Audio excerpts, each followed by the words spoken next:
विद्यार्थी मित्रांनो नमस्कार। विद्यार्थी मित्रांनो, मागील लेक्चरमध्ये आपण how to prepare truth table ही कन्सेप्ट अभ्यासली। ठीक आहे, ट्रूथ टेबल कशा पद्धतीने आपण प्रिपेअर करू शकतो ह्या पूर्ण कन्सेप्टचा आपण स्टेप बाय स्टेप स्टडी केलेला आहे। आज आपण या लेक्चरमध्ये त्यावरील अजून एक एक्झाम्पल बघणार आहोत आणि त्यानंतर आपली आजची महत्त्वाची कन्सेप्ट लॉजिकल इक्विव्हॅलेंटची जी कन्सेप्ट आहे ती आज आपण या लेक्चरमध्ये बघणार आहोत। ठीक आहे, त्यापूर्वी हे एक्झाम्पल घ्यायचं कारण म्हणजे हे जे आता ट्रूथ टेबलचं आपलं एक्झाम्पल मागील लेक्चरमध्ये देखील झालं आहे आणि आता आपण देखील घेणार आहोत। याचं कारण असं की आपली एक टेस्ट झाली इथपर्यंतच्या टॉपिकवरती, एक टेस्ट झाली आपली लॉजिकल चॅप्टरवरती। त्या टेस्टमध्ये बऱ्याच विद्यार्थ्यांचे इथे काही गफलत झाली आहे ट्रूथ टेबलची ज्यावेळेस व्हॅल्यू फाइंड करतो त्यामध्ये। प्लस क्लिअर व्हाव्यात यासाठी मी पुन्हा आपल्याला हे एक्झाम्पल एक्सप्लेन करीत आहे। ठीक आहे, तर बघा एक्झाम्पल काय आहे, आपल्याला ह्या एक्झाम्पलचा या स्टेटमेंटचा ट्रूथ टेबल प्रिपेअर करायचा आहे। सो इथे बघा काही स्टेटमेंट्स दिलेले आहेत बरोबर, आणि काही लॉजिकल कनेक्टिव्हिटीज दिलेले आहेत। भरपूर सारे लॉजिकल कनेक्टिव्हिटीज आहे। एक्झाम्पल थोडं मोठं आहे, या पद्धतीने हे सोल्युशन आहे। बघा आपण समजून घेऊया step by step. So example मी आधी रीड करतो। निगेशन पी डिजंक्शन क्यू, हे डिजंक्शनचे नोटेशन आहे बरोबर, नोटेशनचे कन्सेप्ट आपण बघितलेले आहे। Negation P disjunction Q conjunction Q conditional R, हा फर्स्ट ब्रॅकेट कंप्लीट झालेला आहे। त्यानंतर कंडिशनल किंवा त्याला इम्प्लिफिकेशन देखील म्हणतो, next bracket P conditional R, अशा पद्धतीने हे एक्झाम्पल आहे। ठीक आहे, आणि आपल्याला ह्या एक्झाम्पलचा ट्रूथ टेबल प्रिपेअर करायचा आहे। तर बघा, आणि आता आपल्याला माहीत आहे ज्यावेळेस आपण ट्रूथ टेबल प्रिपेअर करणार आहोत त्यासाठी लागणारे रोज आणि कॉलम आधी आपण कॅल्क्युलेट करतो बरोबर, त्याशिवाय आपण हा चार्ट ड्रॉ करू शकत नाही। सो आधी आपण ह्या एक्झाम्पलसाठी रोज कॅल्क्युलेट करूया आणि कॉलम्स कॅल्क्युलेट करूया। ठीक आहे, सो रो कॅल्क्युलेट करण्यासाठी आपण मागील लेक्चरमध्ये फॉर्म्युला बघितला होता 2 to the power n हा फॉर्म्युला होता बरोबर, आणि कॉलमसाठी फॉर्म्युला होता n + m हा फॉर्म्युला। आता n म्हणजे काय असणार आहे तर स्टेटमेंट्स आपण मानले होते बरोबर, आणि m मीन्स लॉजिकल कनेक्टिव्हिटी, ज्या इथे हे नोटेशन जे आहेत त्याला आपण लॉजिकल कनेक्टिव्हिटीज म्हणतो, ते म्हणजे आपले m असणार आहे, आणि n मीन्स आपले हे स्टेटमेंट p q r या पद्धतीत। सो तर आता आपली इथे स्टेटमेंट्स किती असणार आहेत बघा, इथे p आहे, इथे q आहे, इथे q आहे, इथे r आहे, इथे अगेन p आहे आणि इथे r आहे। सो रिपीट स्टेटमेंट काउंट न करता जे वन टाइम्स स्टेटमेंट्स आलेले आहेत तेच काउंट करायचे आहेत, म्हणजे इथे p q आणि r असे 3 स्टेटमेंट्स आपले काउंट होतील बरोबर, म्हणजे n ची जी व्हॅल्यू आहे ती आपली 3 येणार आहे बरोबर।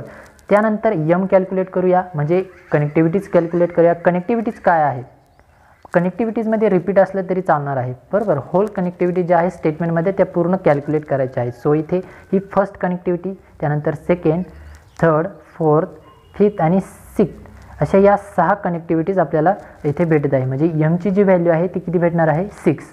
ठीक आहे, n ची व्हॅल्यू किती भेटली 3 आणि m ची व्हॅल्यू भेटली आपल्याला 6। सो रोजचा फॉर्म्युला काय होता 2 to the power n। तर इथे बघा रोज कशा पद्धतीने कॅल्क्युलेट होती, तर रोजसाठी फॉर्म्युला आहे 2 to the power n। n ची किंमत आपण किती कॅल्क्युलेट केली होती 3 स्टेटमेंट होते बरोबर, म्हणजे n ची किंमत किती झाली 3 झाली, म्हणजे 2 चा पॉवर 3 असताना व्हॅल्यू किती भेटेल आपल्याला 8 भेटेल, म्हणजे 2 चा आपल्याला किती वेळा मल्टिप्लिकेशन करावं लागेल 3 टाइम्स बरोबर, म्हणजे 8 आन्सर भेटेल। म्हणजेच रोज किती कॅल्क्युलेट होणार आहेत 8 कॅल्क्युलेट होणार आहेत बरोबर, म्हणजे या पद्धतीने। म्हणजे हे ज्या आडव्या लाईन्स आहेत ह्या आपल्याला किती घ्याव्या लागणार आहेत तर 8 टाइम्स घ्यावं लागणार आहे। ठीक आहे ना, 8 रोज आपले कॅल्क्युलेट होणार आहेत। आता आपण रोज कॅल्क्युलेट केले, रोज आपल्याला 8 भेटले आहेत बरोबर। आता आपण कॅल्क्युलेट करूया हे जे उभे जे कॉलम्स आहेत हे कॉलम्स कॅल्क्युलेट करूया किती येणार आहेत। ठीक आहे ना, तो बघा आता आपण कॉलम्स कॅल्क्युलेट करूया। कॉलमसाठी फॉर्म्युला आहे n + m चा बरोबर, n + m हा फॉर्म्युला आहे।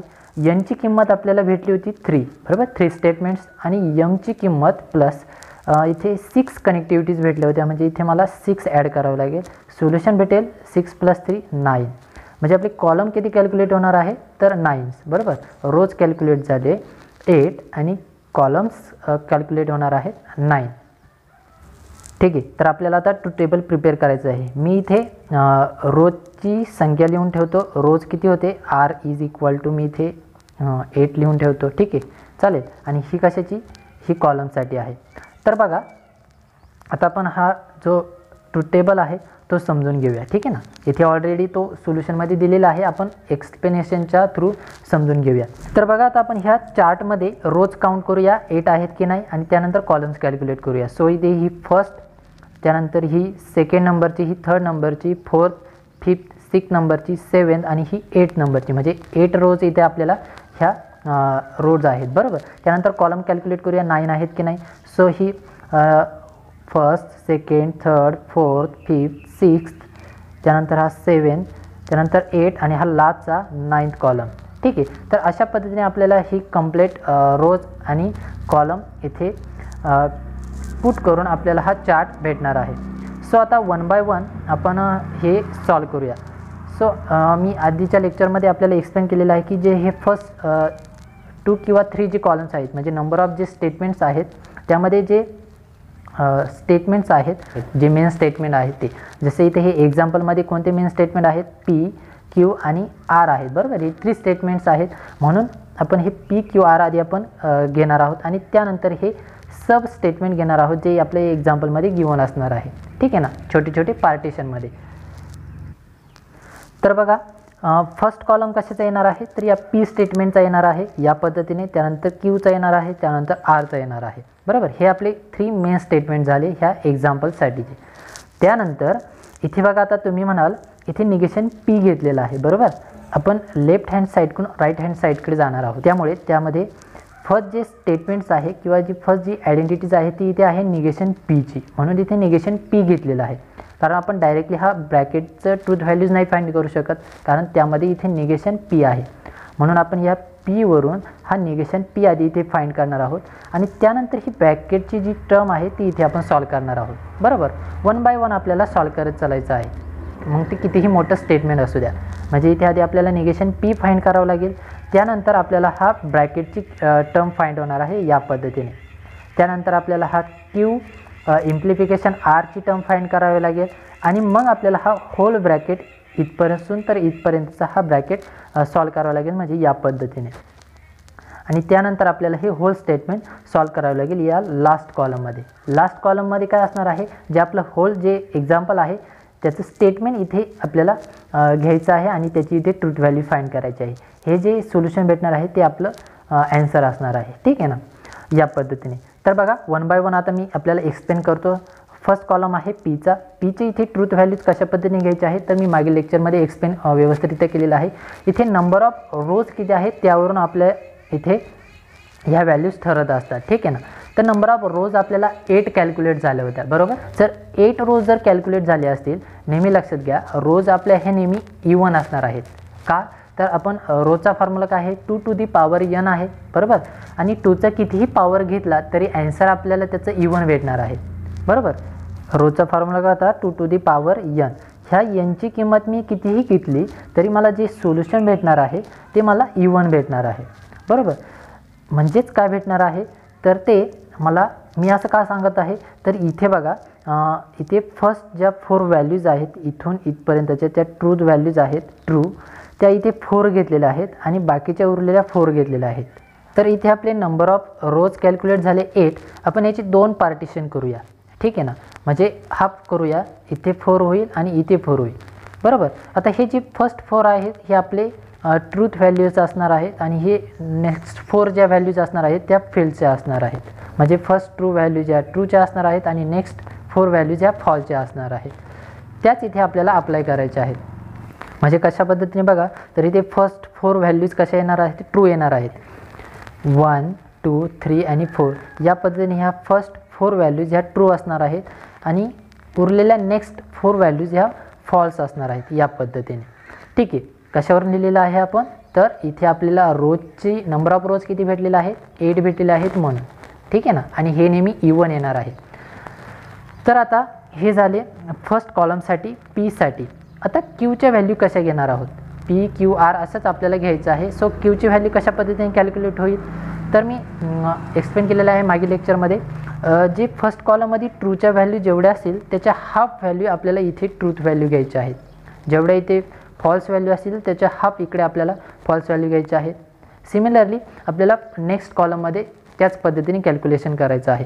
सो इथे किती कॅल्क्युलेट झाल्या होत्या व्हॅल्यूज, इथे आपल्याला या 4 व्हॅल्यूज कॅल्क्युलेट झालेल्या आहेत. बरोबर, या पद्धतीने मी पुन्हा राईट करतो बघा, या पद्धतीने आपल्या इथे 4 व्हॅल्यूज कॅल्क्युलेट झाल्या आहेत. इथे 4 असतील तर त्याच्या हाफ 2 व्हॅल्यूज भेटतील. ट्रू व्हॅल्यू त्या इथे आपल्याला असणार आहेत. बरोबर, ह्या 2 ट्रू व्हॅल्यूज भेटणार आहेत. त्यानंतर नेक्स्ट कॉलममध्ये त्याच्या हे हाफ केलं तर इथे 1च व्हॅल्यू भेटेल. बरोबर, या पद्धतीने. सिमिलरली फॉल्स व्हॅल्यू कशा पद्धतीने कॅल्क्युलेट होईल तर बघा, ह्या 4th व्हॅल्यू इथे आहेत. बरोबर, फॉल्स. त्यानंतर आपल्याला नेक्स्ट कॉलममध्ये त्याच्या हाफ म्हणजे इथे 2च व्हॅल्यूज कॅल्क्युलेट होतील. बरोबर, आणि त्यानंतर इथे ह्या 2च्या हाफ इथे 1 कॅल्क्युलेट होईल. बरोबर, याच पद्धतीने आपल्याला फक्त ह्या 3 कॉलम्ससाठी कॅल्क्युलेशन करायचं आहे, लक्षात घ्या. आणि उरलेल्या व्हॅल्यू म्हणजे ह्या ज्या व्हॅल्यूज आहेत खाली रिमेनिंग ज्या व्हॅल्यूज ट्रूथ व्हॅल्यूज आहेत त्या कशावरून फाइंड करायच्या आहेत तर ह्या वरील ज्या आपण व्हॅल्यू लिहिल्या त्यावरून लिहायच्या आहेत. म्हणजे इथे बघा फर्स्ट 2 व्हॅल्यूज या ट्रू भेटलेल्या आहेत, त्यानंतर नेक्स्ट 2 व्हॅल्यूज या फॉल्स भेटलेल्या आहेत. तर त्याच पद्धतीने आपल्याला नेक्स्ट इथे ट्रू आहे इथे फॉल्स आहे म्हणजे अगेन 2 व्हॅल्यूज या ट्रू लिहायच्या आहेत आणि नेक्स्ट 2 व्हॅल्यूज या फॉल्स लिहायच्या आहेत या पद्धतीने. ठीक आहे, त्यानंतर इथे अल्टरनेट लिहायचं आहे, इथे ट्रू आहे इथे फॉल्स आहे म्हणजे अगेन इथे true false true false true false या पद्धतीने आपल्याला हे फर्स्ट 3 कॉलम्स कंप्लीट करायचे आहेत. ठीक आहे ना. आणि हे 3 कॉलम कंप्लीट झाल्यानंतर आपल्याला हा पुढील चार्ट ऑटोमॅटिकली कंप्लीट होणार आहे. बट ह्या चार्टसाठी आपल्याला कशाची गरज आहे तर जे आपण जे लॉजिकल कनेक्टिव्हिटीज बघितल्या म्हणजे कंजक्शन, डिसजंक्शन, निगेशन, इम्प्लिफिकेशन, डबल इम्प्लिफिकेशन ही कन्सेप्ट आपल्याला इथून पुढे ह्या कॉलमच्या ह्या फर्स्ट 3 कॉलम नंतर लागणार आहेत. ठीक आहे ना. हे डिपेंड कशावर आहे इथे पी क्यू आर तर ह्या एक्झाम्पलवरती डिपेंड आहे. आपल्याला ह्या एक्झाम्पलमध्ये मेन स्टेटमेंट किती गिवन आहेत त्यावरून आपल्या इथे नंबर ऑफ कॉलम्स ठरलेले असतात. ठीक आहे ना. म्हणजे हे फर्स्ट 3 कॉलम्स हे मेन आहेत. आता आपण हे पुढील कॉलमचा अभ्यास करूया. बघा ह्या पुढील कॉलममध्ये ट्रूथ व्हॅल्यू कशा पद्धतीने फाइंड केलेला आहे. तर आता आपला या 3 कॉलम नंतर आपला 4th कॉलम आहे हा निगेशन पीचा घेणार आहोत कारण इथे negation first time negation P आहे म्हणून निगेशन पी घेतलेला आहे. ठीक आहे. सो इथे निगेशन पी कशा पद्धतीने फाइंड करायचं आहे तर आपल्याला या पी स्टेटमेंटचं निगेशन फाइंड करायचं आहे. बरोबर, कारण इथे निगेशन पी आहे म्हणून. जर इथे निगेशन क्यू असतं तर या क्यूचं निगेशन फाइंड केलं असतं म्हणजे ह्या कॉलममध्ये आपण ट्रूथ व्हॅल्यूज घेतल्या असत्या. ठीक आहे. आता निगेशन पी आहे म्हणून आपण या पी कॉलममधील ट्रूथ व्हॅल्यूज घेणार आहोत आणि त्याला निगेशन अप्लाय करणार आहोत. निगेशनमध्ये काय कन्सेप्ट बघितली होती निगेशनमध्ये कन्सेप्ट बघितली होती की ज्या ट्रूथ व्हॅल्यूज असतो ते आपण फॉल्स करतो आणि फॉल्स असेल तर ट्रू करतो. बरोबर, सिम्पल आहे. तोच क्रायटेरिया इथे अप्लाय करायचा आहे. सो इथे बघा फर्स्ट ट्रू व्हॅल्यू आहे त्याचं निगेशन भेटेल आपल्याला फॉल्स या पद्धतीने. त्यानंतर इथे ट्रू आहे इथे फॉल्स भेटेल, अगेन इथे ट्रू आहे इथे फॉल्स भेटेल, इथे ट्रू आहे इथे फॉल्स भेटेल म्हणजे फर्स्ट 4 व्हॅल्यूज या आपल्याला फॉल्स भेटणार आहेत. सिमिलरली इथे नेक्स्ट 4 व्हॅल्यूज या फॉल्स आहेत तर डायरेक्टली इथे आपण काय लिहू शकतो नेक्स्ट 4 व्हॅल्यूज कशा येणार आहेत ट्रू येणार आहेत ऑपोजिट. ठीक आहे.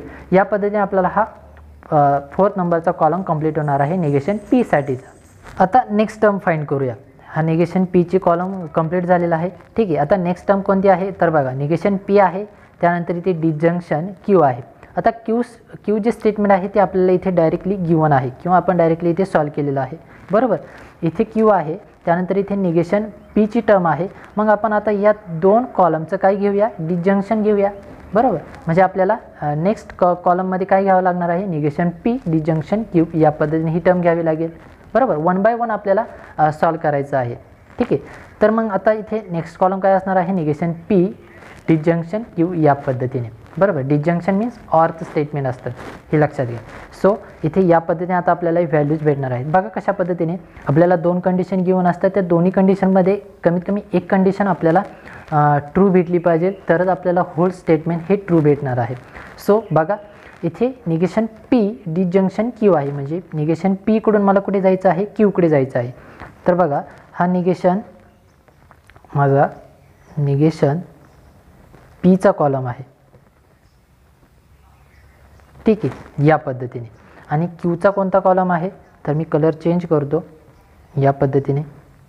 हा जो कॉलम आहे हा जो कॉलम आहे हा जो कॉलम आहे हा क्यू स्टेटमेंटचा कॉलम आहे. तर मला इकडून इकडे जायचं आहे ह्या कॉलमकडून ह्या कॉलमकडे जायचं आहे. ठीक आहे ना. तर बघा निगेशन पी डिसजंक्शन क्यू आहे.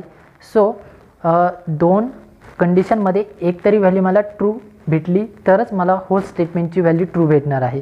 तर बघा इथे इकडून इकडे जायचं आहे, फर्स्ट व्हॅल्यू फॉल्स आहे, त्यानंतर इथे ट्रू आहे, बरोबर. पण यामध्ये मला एक व्हॅल्यू काय भेटली, फॉल्स भेटली, आणि एक व्हॅल्यू ट्रू भेटली, बरोबर. पण इथे जी ट्रू व्हॅल्यू आहे तीच कन्सिडर करायची आहे. इथे एक व्हॅल्यू, दोन्हीपैकी एक व्हॅल्यू ट्रू आहे म्हणून स्टेटमेंटची व्हॅल्यू किती भेटली, ट्रू भेटली, बरोबर. दोन्ही व्हॅल्यूमध्ये एक व्हॅल्यू ट्रू आहे म्हणून इथे ट्रू भेटली. आता इथे बघा, इथेही सिमिलर तेच आहे, फर्स्ट व्हॅल्यू फॉल्स आहे, त्यानंतर ट्रू आहे, बरोबर. एक व्हॅल्यू ट्रू आहे दोन्हींपैकी म्हणून इथे स्टेटमेंटची होल व्हॅल्यू किती भेटली, ट्रू भेटली. त्यानंतर इथे फॉल्स आहे, इथेही फॉल्स आहे, दोन्ही व्हॅल्यू फॉल्स आहेत म्हणून इथे होल स्टेटमेंट कसं भेटलं, फॉल्स भेटलं, बरोबर. लक्षात घ्या, दोन्ही व्हॅल्यू फॉल्स आहेत म्हणून फॉल्स भेटलं. त्यानंतर अगेन इथे दोन्ही व्हॅल्यूज फॉल्स आहेत म्हणून पुन्हा फॉल्स भेटेल. त्यानंतर नेक्स्ट इथे ट्रू आहे, इथेही ट्रू आहे, दोन्ही ट्रू आहेत म्हणून इथे ट्रू भेटणार आहे. त्यानंतर नेक्स्ट बघा, इथे ट्रू आहे, इथे ट्रू आहे, म्हणजे अगेन ट्रू व्हॅल्यू भेटेल. त्यानंतर नेक्स्ट इथे ट्रू आहे, फर्स्ट स्टेटमेंटसाठी ट्रू आहे, त्यानंतर इथे फॉल्स आहे, बरोबर. पण त्यापैकी एक स्टेटमेंट ट्रू असल्यामुळे आपल्याला होल स्टेटमेंटची व्हॅल्यू किती भेटेल, ट्रू भेटेल. सिमिलरली इथे लास्ट इथे देखील आपल्याला ट्रू व्हॅल्यू भेटणार आहे, ठीक आहे ना. तर अशा पद्धतीने आपल्याला हा चार्ट इथे फोर्थ कॉलमसाठी कंप्लीट करायचा आहे, ठीक आहे ना. इथे आपल्याला अशा पद्धतीने ट्रूथ व्हॅल्यूज कॅल्क्युलेट होतील. तर आता आपण नेक्स्ट कॉलम फाइंड करूया. नेक्स्ट कोणता असणार आहे, तर बघा आता हा फर्स्ट ब्रॅकेट आपला कंप्लीट झालेला आहे, ठीक आहे ना. हा जो फर्स्ट ब्रॅकेट आहे तो कंप्लीट झालेला आहे सॉल्व करून, त्याच्या ट्रूथ व्हॅल्यूज आपल्या फाइंड झाल्या. आता आपण क्यू आहे, क्यूचा डायरेक्ट इथे कॉलम आहे, ठीक आहे. त्यामुळे क्यूची फाइंड करण्याची काही गरज नाही, ती ऑलरेडी आपण इथे फाइंड केलेलं आहे. त्यानंतर इम्प्लिफिकेशन किंवा कंडिशनल काय आहे, क्यू कंडिशनल आर आहे किंवा इम्प्लिफिकेशन आर आहे, आर देखील आहे. म्हणजे डायरेक्टली आपल्याला काय घ्यावं लागणार आहे, तर हा होल जो ब्रॅकेट आहे तो घ्यावा लागणार आहे. म्हणजे क्यू इम्प्लाइज आर हा ब्रॅकेट घ्यावा लागेल, म्हणजे या पद्धतीने. आणि आता या स्टेटमेंटसाठीच्या व्हॅल्यू फाइंड करूया. तर बघा क्यू आहे आणि त्यानंतर आर आहे, म्हणजे क्यू टू आर जायचं आहे, इथे क्यू आहे, क्यू टू आर जायचं आहे, म्हणजे इथून इथे फक्त, बरोबर. तर बघा हे कशाचं नोटेशन आहे, इम्प्लिफिकेशनचं किंवा कंडिशनलचं. कंडिशनलमध्ये आपण काय ट्रिक अभ्यासली होती, तर कंडिशनलच्या स्टेटमेंटमध्ये असतं किंवा ट्रिक असते नेहमी जे कंक्लुजन असतं आपलं, बरोबर. इथे बघा हे जे फर्स्ट जे स्टेटमेंट असतं ते आपलं हायपोथेसिस असतं आणि त्यानंतर जे इथे जे असतं हे स्टेटमेंट हे आपलं कंक्लुजन असतं, हायपोथेसिस आणि कंक्लुजन. बट ते कंक्लुजन जे असतं ते नेहमी आपल्याला ट्रू पाहिजे, आणि जर ट्रू असेल तर होल स्टेटमेंट हे ट्रू असतं, अशी आपण ट्रिक अभ्यासली होती. तर बघा तीच ट्रिक इथे आपण अप्लाय करूया. तर आपल्याला जायचं आहे क्यू टू आर, तर इथे आहे Q to R. First statement hypothesis आहे ट्रू, त्यानंतर कंक्लुजन ट्रू भेटते, कंक्लुजन ट्रू भेटते म्हणून स्टेटमेंट कसं असणार आहे, ट्रू असणार आहे, म्हणून इथे व्हॅल्यू किती भेटेल, ट्रू भेटेल, बरोबर. त्यानंतर बघा इथे ट्रू आहे, क्यू टू आर जायचं आहे, म्हणजे फर्स्ट ट्रू आहे, त्यानंतर फॉल्स आहे, बरोबर.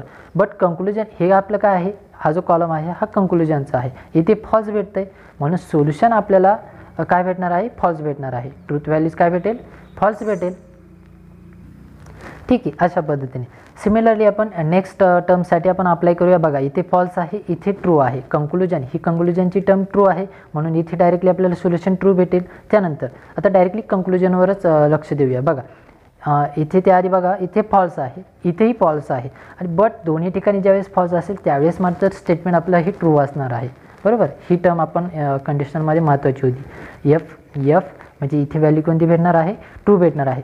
त्यानंतर दोन्ही ट्रू आहेत, कंक्लुजन ट्रू आहे, ऑब्वियसली इथे ट्रू येणार आहे. त्यानंतर इथे फॉल्स आहे, आता इकडे फॉल्स असतो ट्रू आहे, बट इथे कंक्लुजन मात्र फॉल्स असल्यामुळे इथे व्हॅल्यू कोणती भेटणार आहे, फॉल्स भेटणार आहे. त्यानंतर इथे ट्रू आहे म्हणून इथे ट्रू भेटणार आहे, इथे अगेन ट्रू आहे म्हणून लास्टला देखील आपल्याला व्हॅल्यू ट्रू भेटणार आहे, ठीक आहे. तर अशा पद्धतीने आपल्याला क्यू इम्प्लाइज आरचा हा कॉलमची ट्रूथ व्हॅल्यूज आपल्या कॅल्क्युलेट होणार आहे, ठीक आहे. या पद्धतीने सिमिलरली आता इथे बघा पी इम्प्लाइज आर आहे, म्हणजे आता आपल्याला पी इम्प्लाइज आर या पद्धतीने इथे फाइंड करायचा आहे. हा पीचा कॉलम घ्यायचा आहे आणि त्यानंतर आरचा कॉलम घ्यायचा आहे, पी टू आर जायचं आहे, बरोबर. जशा पद्धतीने आपण इथे व्हॅल्यूज फाइंड केल्या क्यू टू आरच्या, त्याच पद्धतीने पी टू आरच्या व्हॅल्यू आपल्याला फाइंड करायच्या आहेत. आता मी हे आपल्याला एक्सप्लेन करत नाही, कारण जशा पद्धतीने आपण ह्या व्हॅल्यू फाइंड केल्या त्याच पद्धतीने आपल्याला ह्या व्हॅल्यू फाइंड करायच्या आहेत. अगेन कोणती इथे ट्रिक अप्लाय करायची आहे, हीच ट्रिक आपल्याला अप्लाय करायची इथे आपण अप्लाय केली ती, ठीक आहे ना. कंक्लुजन काय असलं पाहिजे, नेहमी ट्रू असलं पाहिजे, म्हणजे साठी आर हे आपलं कंक्लुजन असणार आहे आणि त्याची व्हॅल्यू आपल्याला नेहमी ट्रू पाहिजे, ठीक आहे. तर जशी इथं आपण ट्रिक अभ्यासली आणि सॉल्व केलं त्याच पद्धतीने इथे आपल्याला सॉल्व करायचं आहे. ठीक आहे. आता नेक्स्ट बघूया. बघा, या ब्रॅकेटची ट्रूथ व्हॅल्यू फाइंड केली, त्यानंतर या ब्रॅकेटची ट्रूथ व्हॅल्यू फाइंड केली. आता आपल्याला हा बॉक्स ब्रॅकेट आहे बघा, आता ह्या पूर्ण होल बॉक्स ब्रॅकेटची व्हॅल्यू फाइंड करायची आहे. ठीक आहे ना, 1 बाय 1 आपल्याला फाइंड करत जायचं आहे. सो हा इथे ब्रॅकेट घेतलेला आहे. ठीक आहे ना, या पद्धतीने ही टर्म आहे. आणि आता ह्या टर्मचा आपल्याला काय फाइंड करायचं आहे, तर मध्यभागी नोटेशन कशाचं आहे, हे नोटेशन आहे कंजक्शनचं, म्हणजे अँड. बरोबर, कंजक्शनमध्ये आपण ट्रिक अभ्यासली होती, चुकीला माफी नाही. बरोबर, एकदम मजेशीर ट्रिक अभ्यासली होती. बघा, तोच क्रायटेरिया इथे आपल्या तीच ट्रिक क्रायटेरिया आपल्याला इथे या स्टेटमेंटसाठी अप्लाय करायचं आहे. सो कंजक्शन कोणत्या 2 ब्रॅकेटचं आहे, तर ही 2 ब्रॅकेट आहे. हा फर्स्ट ब्रॅकेट घ्यायचा आहे आणि हा सेकंड ब्रॅकेट घ्यायचा आहे. तर आता फर्स्ट ब्रॅकेट कोणता आहे, तर हा आहे. बरोबर, हा फर्स्ट ब्रॅकेट आहे आणि आपला हा सेकंड आहे. सेकंडसाठी मी वेगळा कलर घेतो इथे. सो हा आपला सेकंड आहे. बरोबर, सो सेकंडचा कॉलम कुठे आहे, इथे आहे. म्हणजे या ट्रूथ व्हॅल्यूज आपल्याला कन्सिडर कराव्या लागतील. बरोबर, आणि त्यानंतर फर्स्टसाठी कोणतं आहे, तर या पद्धतीने, म्हणजे ह्या ट्रूथ व्हॅल्यूज मला घ्यावे लागतील. बरोबर, ह्या 2 कॉलमचा विचार करून मला इथे ह्या कॉलमसाठी ट्रूथ व्हॅल्यूज फाइंड करावे लागतील. तर आता आपल्याला ह्या 2 कॉलमचा, हा फर्स्ट कॉलम आणि ह्या सेकंड कॉलम, ह्या फर्स्ट आणि सेकंड कॉलमचा आपल्याला फाइंड करायचं आहे कंजक्शन. ठीक आहे ना, आणि कंजक्शन स्टेटमेंटसाठी ट्रूथ व्हॅल्यूज फाइंड करायचे आहे. तर बघा, ह्या पद्धतीने इथे आपल्याला फाइंड होणार आहेत. कशा पद्धतीने, तर बघा मी एक्सप्लेन करतो. इथे फर्स्ट व्हॅल्यू ट्रू आहे, त्यानंतर सेकंड ट्रू आहे, म्हणजे इकडून इकडे जायचं आहे आपल्याला. बरोबर ना, फर्स्ट ट्रू आहे, त्यानंतर ट्रू आहे, चुकीला माफी नाही. बट इथे दोन्ही ट्रू असल्यामुळे इथे आपल्याला काय भेटणार आहे, ट्रू भेटणार आहे. बरोबर, त्यानंतर नेक्स्ट इथे ट्रू आहे, इथे फॉल्स आहे. आता यामध्ये एक व्हॅल्यू फॉल्स भेटल्यामुळे, चुकीला माफी नसल्यामुळे इथे आपण काय लिहू शकतो, डायरेक्टली फॉल्स लिहू शकतो. म्हणजे दोन्ही स्टेटमेंट एकतर आपल्याला डायरेक्टली ट्रूच पाहिजे, अदरवाईज ते स्टेटमेंट काय असणार आहे, फॉल्स असणार आहे, होल स्टेटमेंट. ठीक आहे ना, ही ट्रिक आहे चुकीला माफी नाही किंवा कंजक्शनच्या कनेक्टिव्हिटीसाठी. बघा, नेक्स्ट थर्ड, इथे फॉल्स आहे, इथे ट्रू आहे. आता ह्या दोन्हींपैकी एक फॉल्स असल्यामुळे होल स्टेटमेंट काय असणार आहे, फॉल्स असणार आहे. सिम्पल आहे, इथे फॉल्स आहे, इथे ट्रू आहे, म्हणजे होल स्टेटमेंट फॉल्स असणार आहे. इथे दोन्ही व्हॅल्यू ट्रूज आहेत, म्हणून इथे काय असणार आहे, ट्रूज असणार आहे. इथे ट्रू आहे, इथे फॉल्स आहे. आता यामधील एक व्हॅल्यू फॉल्स असल्यामुळे काय भेटणार आहे, फॉल्स भेटणार आहे. त्यानंतर इथे ट्रू आहे, इथे ट्रू आहे, इथे ट्रू आहे, इथे ट्रू आहे, म्हणून आपल्याला फायनली लास्ट 2 व्हॅल्यूज आहे त्या ट्रू भेटणार आहे. ठीक आहे ना, तर अशा पद्धतीने आपल्याला हा कॉलमच्या व्हॅल्यूज किंवा ट्रूथ व्हॅल्यूज कॅल्क्युलेट होणार आहेत. कशासाठी, तर या कंजक्शन कनेक्टिव्हिटीसाठी. बरोबर, तर अशा पद्धतीने विद्यार्थी मित्रांनो, या फर्स्ट जो बॉक्स ब्रॅकेट आहे इथपर्यंत आपले ट्रूथ व्हॅल्यूज कॅल्क्युलेट झालेले आहेत. ठीक आहे ना, इथपर्यंत ट्रूथ व्हॅल्यूज फाइंड केलेले आहेत. आता लास्ट कोणतं आहे, P इम्प्लाइज R ही व्हॅल्यू आपल्याला फाइंड करायची आहे. बट ती व्हॅल्यू आपण इथेच आधी फाइंड केलेली आहे. विद्यार्थी मित्रांनो, इथे एक कन्सेप्ट लक्षात घ्या की हा जो कॉलम आहे, जो आधीच आपण फाइंड केला आहे, तो नंतर देखील फाइंड केला असता तरी चालला असतं. म्हणजे आधी आपण ही व्हॅल्यू कॅल्क्युलेट केली असती, या पूर्ण ब्रॅकेटच्या ट्रूथ व्हॅल्यूज कॅल्क्युलेट केल्या असत्या या पद्धतीने. त्यानंतर आपण ह्या ब्रॅकेटच्या ट्रूथ व्हॅल्यूज कॅल्क्युलेट केल्या असत्या तरी चाललं असतं. ठीक आहे ना, कोणतंही सॉल्व केलं आधी तरी चालेल. तर बघा, आता P इम्प्लाइज R ही व्हॅल्यू आपण आधीच फाइंड केलेलं आहे, ट्रूथ व्हॅल्यूज आधीच फाइंड केलेले आहे. म्हणजे आता आपल्याला डायरेक्टली ह्या कंडिशनलसाठी आपल्याला सॉल्व करायचं आहे. म्हणजे हा ब्रॅकेट इम्प्लाइज हा एक स्मॉल ब्रॅकेट. ठीक आहे ना, हा फर्स्ट ब्रॅकेट आणि हा सेकंड ब्रॅकेट म्हणूया. आता हा होल एक ब्रॅकेट आणि हा सेकंड ब्रॅकेट, या 2 ब्रॅकेटमध्ये साईन आहे या इम्प्लिफिकेशनचं, म्हणजे कंडिशनलचं. तेच आता आपल्याला इथे अभ्यासायचं आहे. म्हणजे होल स्टेटमेंट घ्यायचं आहे. म्हणजे आता आपल्याला डायरेक्टली लास्ट कॉलमकडे वळावं लागेल. म्हणजे या पद्धतीने बघा, आता या कॉलममध्ये आपण ट्रूथ व्हॅल्यूज कशा फाइंड करणार आहोत. सो मी फर्स्ट आधी हे रब करतो. तर बघा, फर्स्ट ब्रॅकेट जो आहे तो या पद्धतीने आहे. बरोबर, त्या फर्स्ट ब्रॅकेटसाठी ट्रूथ व्हॅल्यूज कुठे कॅल्क्युलेट केल्या होत्या, तर या कॉलममध्ये. मी इथे एक नोटेशन करून ठेवतो त्यासाठी. ठीक आहे, हा फर्स्ट ब्रॅकेट आपला. आणि त्यानंतर सेकंड ब्रॅकेटसाठी आपला हा सेकंड ब्रॅकेट आहे. बरोबर, या पद्धतीने. आणि हा सेकंड ब्रॅकेट कुठे आहे, तर P इम्प्लाइज R चा कॉलम कुठे आहे, इथे आहे. बरोबर, म्हणजे इथे मी एक नोटेशन करून ठेवतो या पद्धतीने. आणि या 2 कॉलममध्ये मला आता इम्प्लिफिकेशन किंवा कंडिशनल कनेक्टिव्हिटीज अप्लाय करायची आहे. बघा, कुठून कुठे जायचं आहे, या ब्रॅकेटकडून इकडे यायचं आहे. आता लक्षात घ्या. ठीक आहे ना, ह्या कॉलमकडून मला ह्या कॉलमकडे यायचं आहे. बरोबर, तर बघा, आता आणि ज्यावेळेस मी हे फाइंड करणार आहे म्हणजेच आपले लास्टची ॲन्सर आपल्याला भेटणार आहे, लास्ट ॲन्सर भेटणार आहे. तर बघा इथे आहे कंडिशनल. कंडिशनलमध्ये आत्ताच आपण अभ्यासलं होतं, कंडिशनलमध्ये नेहमी कंक्लुजन हे ट्रू असतं, बरोबर. कंक्लुजन नेहमी ट्रू असतं. तर बघा कंक्लुजन कोणतं असणार आहे आता आपल्या ह्या दोन याच्यामध्ये. तर हे फर्स्ट जे आहे इकडून इकडे जायचं नाही, म्हणून हा फर्स्ट कॉलम झाला आणि हा सेकंड झाला. जो फर्स्ट आहे ते आपला हायपोथेसिस असणार आहे, ठीक आहे. आणि जो सेकंड कॉलम असणार आहे ते कंक्लुजन असणार आहे. आणि या कंक्लुजनच्या टेबलमध्ये आपल्याला ट्रू व्हॅल्यू भेटली पाहिजे, तरच आपल्याला इकडे स्टेटमेंट काय असणार आहे, ट्रू भेटणार आहे. तर बघा हायपोथेसिस ट्रू आहे, कंक्लुजन ट्रू आहे. कंक्लुजन ट्रू असल्यामुळे इथे काय व्हॅल्यू भेटणार आहे, ट्रू भेटणार आहे, ठीक आहे. त्यानंतर या नेक्स्ट इथे फॉल्स आहे, इथेही फॉल्स आहे. आता दोन्ही फॉल्स असल्यामुळे आपल्याला व्हॅल्यू मात्र ट्रू भेटणार आहे. हे कंडिशनलमध्ये आपण व्यवस्थित अभ्यासलं होतं. त्यानंतर इथे फॉल्स आहे, इथे ट्रू आहे. कंक्लुजन ट्रू असल्यामुळे व्हॅल्यू कशी भेटणार आहे, ट्रू भेटणार आहे. त्यानंतर नेक्स्ट दोन्ही फॉल्स असल्यामुळे इथे काय भेटणार आहे, ट्रू भेटणार आहे. त्यानंतर नेक्स्ट इथे ट्रू आहे, इथेही ट्रू आहे. कंक्लुजन ट्रू असल्यामुळे सोल्युशन ट्रू भेटणार आहे. त्यानंतर नेक्स्ट इथे फॉल्स आहे, इथे ट्रू आहे, बट कंक्लुजन इथे ट्रू आहे, म्हणून इथे काय भेटणार आहे, ट्रू भेटणार आहे, ठीक आहे ना, ट्रू व्हॅल्यूज. त्यानंतर लास्ट बघा दोन्ही व्हॅल्यू ट्रूज आहेत, कंक्लुजनमध्ये पण ट्रू आहे, म्हणून सोल्युशनमध्ये आपल्याला काय भेटणार आहे, ट्रू भेटणार आहे, ठीक आहे ना. तर अशा पद्धतीने आपल्याला या होल ट्रूथ व्हॅल्यूज कॅल्क्युलेट होणार आहेत, ठीक आहे. एकदम सिम्पल आहे. याच्यामध्ये फक्त आपले सगळ्या कनेक्टिव्हिटीज आल्या, बट एक लास्ट बाय कंडिशनलची कनेक्टिव्हिटीज नाही आली, ठीक आहे ना. ती आली असती तर आपल्या ह्या एकाच एक्झाम्पलमध्ये सगळ्या कनेक्टिव्हिटीचा अभ्यास झाला असता. बट ठीक आहे, काही हरकत नाही, तुम्ही व्यवस्थित सगळ्या एक्झाम्पलचा अभ्यास करा, ठीक आहे. तर विद्यार्थी मित्रांनो अशा पद्धतीने आजच्या या लेक्चरमध्ये आपण हाऊ टू प्रिपेअर ट्रूथ टेबलचं एक थोडंसं ॲडव्हान्स म्हणजे मोठं एक्झाम्पल बघितलं, ठीक आहे ना. कशा पद्धतीने आपण रोज कॅल्क्युलेट केले, कॉलम कॅल्क्युलेट केले आणि त्यानंतर ट्रूथ टेबल प्रिपेअर केला, ही सर्व कन्सेप्ट आपण बघितली. तर आजच्या लेक्चरमध्ये बस एवढंच. व्हिडिओ आवडला असेल तर नक्की लाईक करा, शेअर करा. चॅनलवर जर नवीन असाल तर चॅनलला जरूर सबस्क्राईब करा. धन्यवाद.